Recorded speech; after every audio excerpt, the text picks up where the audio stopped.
2 weeks of the UK tour done, 1 week to go and 2 victories in Edinburgh and again this evening at the Allianz Stadium in Twickenham in London. And this is the What Goes on Tour vodcast. Thank you for all your positive feedback and your comments. Keep them coming. Give us the thumbs up. We had such a wonderful chat with Bath head coach and former Springbok assistant coach Johan van Kraan during the course of the week. But now we're going to sum up this week in London, Shimmi. First of all, a short week. And you said in commentary it was outstanding selection from Rassie Erasmus and his management team. They knew this was going to be a short turnaround, that we're going to have one less recovery session, one less training session, and they got selection spot on. Yeah, spot on. I mean, a Thai Springbok team wouldn't have made it today. We needed every ounce of energy. You can see the impact of the guys on the bench. I mean, Oxen Chase played every single game, went off. So Gerard Steenekamp had to come on. Wilkolo hadn't had a run in ages. So several changes. But the reality is, the good thing about this team is they find a way. And they had to adapt. You saw the tactical decisions. Freddie Stewart was great in the air. We managed to, obviously find Marcus Smith in the defensive line on the back from kicks.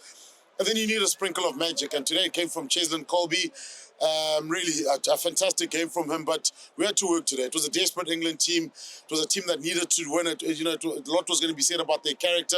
They have been having a horrible time, so we got the good result. Well, once again, it was a delayed team announcement. It's been unusual this season to see Rassie Erasmus name his team so late in the week, but you were one of the most excited people in London when Wilkolo was named as the number 3 for the Springboks. First time since 2021. They are the greatest stars in world rugby.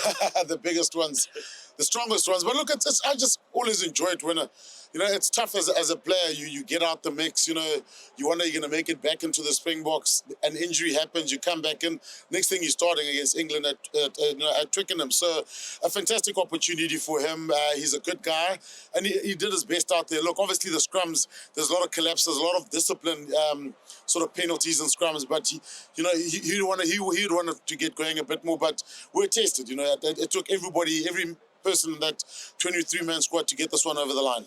Shimmi and I were out and about during the course of this week in London. On Wednesday night, I attended a dinner with Eben Etzebeth when he was the guest of honour, and incredible funds raised for the Tygerberg Children's Hospital. So that was very special. And then on Thursday, another good night raising money for the Chris Berger Petro Jackson Fund, of which you are vice chair. Some wonderful support from friends like Jim Hamilton and George Gregan, who came along. A fun little auction where, when you're multiplying pounds by 23 point something, it's a lot of money for the fund. And great how rugby continues to do that. Yeah, the support is amazing. I mean, the fundraising at an event here always does well for us because of the exchange rate, but the good that people do because of rugby. I went to another function also on the Friday afternoon raising money for healthcare and educational foundation. Sorry, so there's always good here, and that's what I like about here. There's a lot of functions in the UK, but there's always a good cause behind it.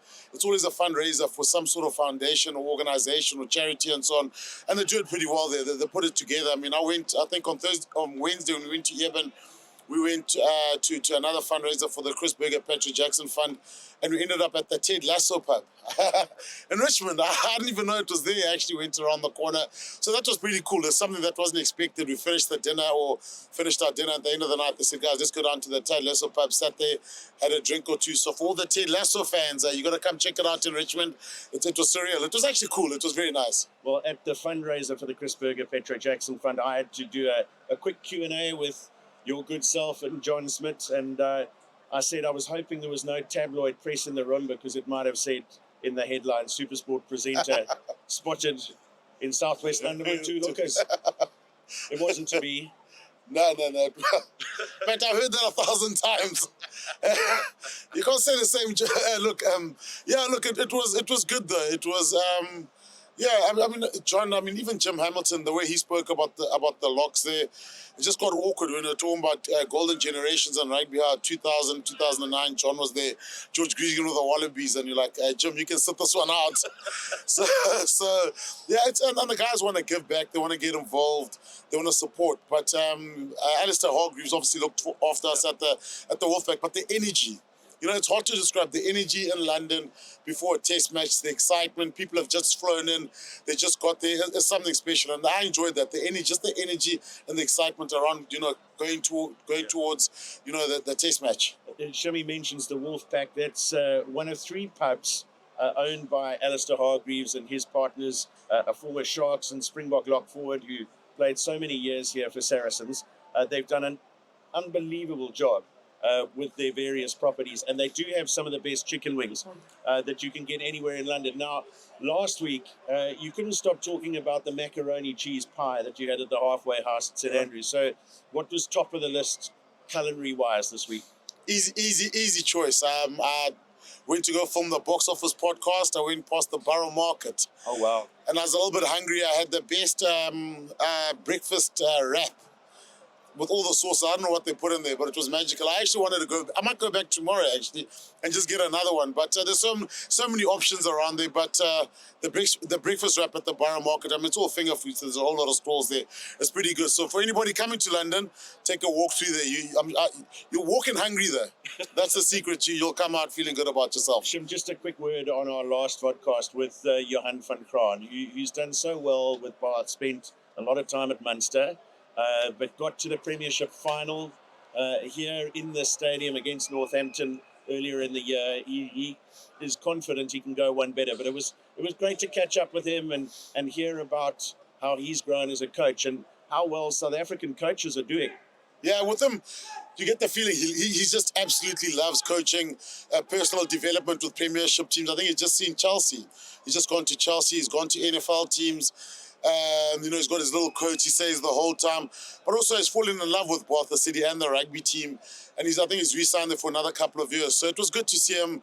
And also it's good to see what the Springbok team and the Springbok success means to a guy like that. And, we've got quality players going overseas to do their job. It's nice to have quality coaches also being successful outside of South Africa. Shim, we mentioned in commentary that Will Colo was the 50th player to represent the Springboks in 2024, and that while they've won 10 out of 12 test matches, so one more to go in 2024. We saw 12 changes this week to last.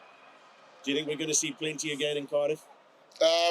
Should we take a bet on this one that Cameron Hanekom would be player number 51 that they're going to use this year? So chance, look, I hope he gets a run against Wales, but I've watched him. You get there to the training sessions, obviously not in the match 23. The guy has just been doing sprints and up downs, all of that. So when that chance does come, he can obviously put out his best performance out there. So for the punters out there, Cameron Hanekom for player number 51. And also potentially Jean Klein, who joined the tour after the injury to Ruan Nokia. Yeah. So this depth continues to build. Yeah, and it's a perfect opportunity against Wales. They're also going through a tough time with Welsh rugby. Warren Gatland under a tremendous amount of pressure, but we've made changes. The squad have become used to it, Matthew, and it's a good position. Look, we would never be able to predict next week's team, but let's just, for the sake of it, say Hanekom might be in the match 23. Well, we'll bring you all the news from Cardiff. We move down to Cardiff on Sunday and a normal test match week. So 3 days of training followed by the Players' Day off on Thursday and then the captain's run in Cardiff on Friday. One more game to go and we'll be bringing the news, the interviews, the team announcements and some reaction from the tour via all our digital channels on SuperSport, on X, on Instagram. Please go and have a look at all the podcasts on YouTube and continue to send us your feedback. We do appreciate it. And we've got one more week to go. Till next time, cheerio.